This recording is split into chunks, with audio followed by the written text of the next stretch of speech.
राज्यातील निवासी डॉक्टर आजपासून संपावर जाणार आहेत। विविध मागण्यांसाठी निवासी डॉक्टरांचा हा एल्गार असणार आहे। आरोग्य यंत्रणा यामुळे कोलमडण्याची भीती व्यक्त करण्यात येत आहे। मुंबई पालिकेच्या वैद्यकीय महाविद्यालयातील निवासी डॉक्टर सहभागी होणार नसल्याचं बीएमसी मार्डकडून स्पष्ट करण्यात आलं आहे। मात्र जे डॉक्टर हे राज्यभरात संपावरती जाणार आहेत त्यामुळे आता आरोग्य यंत्रणा कोलमडणार हे मात्र निश्चित आहे। आगामी काळात सरकारकडून यांचं समाधान करण्यासाठी नेमकी काय प्रक्रिया राबवली जाते, काय चर्चा केली जाते आणि त्यातनं खरंच या डॉक्टरांचं समाधान होतं का हे पाहणं महत्त्वाचं असणार आहे। याबाबतच्या ताजी अपडेट देण्यासाठी माझा सहकारी चेतन ननावरे आपल्या सोबत जोडलेला आहे। चेतन, राज्यातील निवासी डॉक्टर हे आजपासून संपावर आहेत। विविध मागण्यांसाठी निवासी डॉक्टरांचा हा एल्गार आहे, त्यामुळे खरं तर आरोग्य यंत्रणा कोलमडण्याची भीती आहे। नेमक्या या डॉक्टरांच्या मागण्या काय आहेत याबद्दल सविस्तर काय सांगशील? निश्चितच कारण माडने एकंदरीत या संपाची हाक दिलेली आहे। आज सायंकाळी 5 वाजल्यापासून हे निवासी डॉक्टर आहेत ते संपावर जातील। याआधी 7 फेब्रुवारीला सुद्धा अशा संपाची हाक दिलेली होती।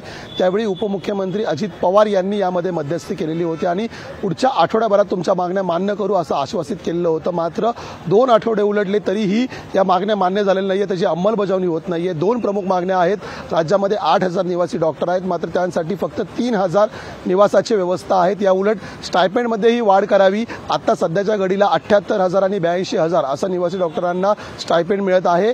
या उलट केंद्रीय संस्थांमध्ये ज्या प्रकारे 1,20,000हून अधिक स्टायपेंड मिळतं त्या धर्तीवरती आम्हाला स्टायपेंड मिळावं अशी त्यांची मागणी होती। अजित पवार यांनी तात्काळ 10,000 रुपयांची वाढ करण्याची घोषणा केली होती, मात्र त्याची अंमलबजावणीसाठी अद्याप निर्णय निघालेला नाहीये। त्यामुळे नाराज झालेल्या डॉक्टरांनी आज सायंकाळी 5 वाजल्यापासून पुन्हा संपाची हाक दिलेली आहे। दरम्यान आपत्कालीन सेवा आणि अत्यावश्यक सेवा यावेळी सुरू ठेवल्या जातील, मात्र ओपीडी बंद होण्याची भीती आहे।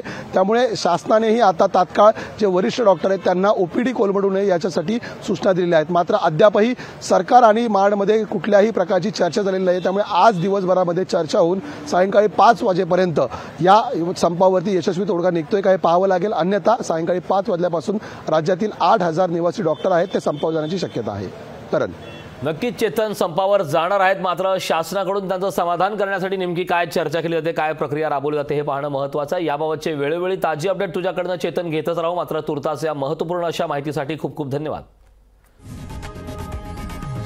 लोकशाही मराठी ऐका, पहा, जागरूक रहा।